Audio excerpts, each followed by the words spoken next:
Hello बच्चों, let's see to this question. इस question में हमारे पास गिवन है in which of the following molecules both phenyl rings are coplanar. Coplanar का क्या मतलब होता है? That both lies in the same plane. Okay, so coplanar means same plane. इसका क्या मतलब है कि अगर हमारा एक टेबल पे हमने मॉलिक्यूल रखा है, for example just as imagination, right, imagination use करते हुए अगर हमने ये एक बेंजीन रिंग एक टेबल पे रखी है, दूसरी बेंजीन रिंग की भी हमारी जो अलाइनमेंट है वो टेबल पे ही होनी चाहिए जैसे इस बेंजीन की है, राइट। इन दोनों को हम एक ही प्लेन में डिस्प्ले कर सकते हैं, ऑलराइट।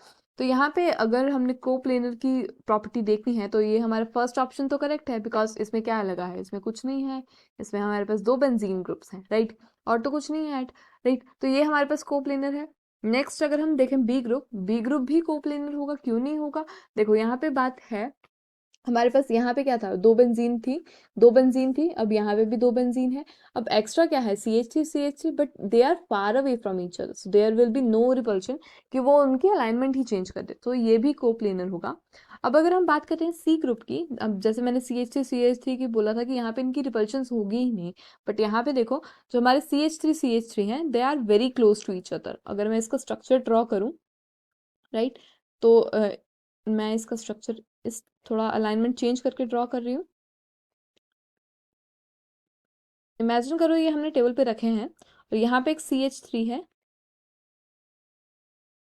और यहाँ पे एक CH3 है। अगर आप देखोगे तो ड्रॉ करने में ही प्रॉब्लम होगी, बिकॉज ये एक दूसरे में टक्कर खा रहे हैं। तो यहाँ पे हमारे पास CH3 है एंड CH3 है, so this gives a kind of a very crowded arrangement, right? So crowd arrangement को इग्नोर करने के लिए ये क्या करता है, ये बॉन्ड थोड़ा ट्विस्ट हो जाता है, right? तो ये आपके टेबल के ऊपर आ जाएगा and this will be go downwards, this will go downwards, right. तो ये आराम से एग्जिस्ट कर पाएगा, बट अपना जो टेबल की अरेंजमेंट है उसमें नहीं आ पाएगा, एक ये को प्लेनर की प्रॉपर्टी अपनी लूज कर देगा, राइट।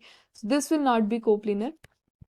अगर आप देखोगे डी ऑप्शन में भी क्या है, दो रिंग्स हैं, राइट, और उसमें भी जो हमारे CH3 हैं उनमें भी एक दूसरी रिंग के साथ कोई इंटरेक्शंस नहीं है, तो there is no steric repulsion, so D भी हमारा कोप्लेनर होगा। So your final answer is answer A and answer B and answer D. So this is your final answer. So this was the solution, guys. I hope you understand the video. Thank you.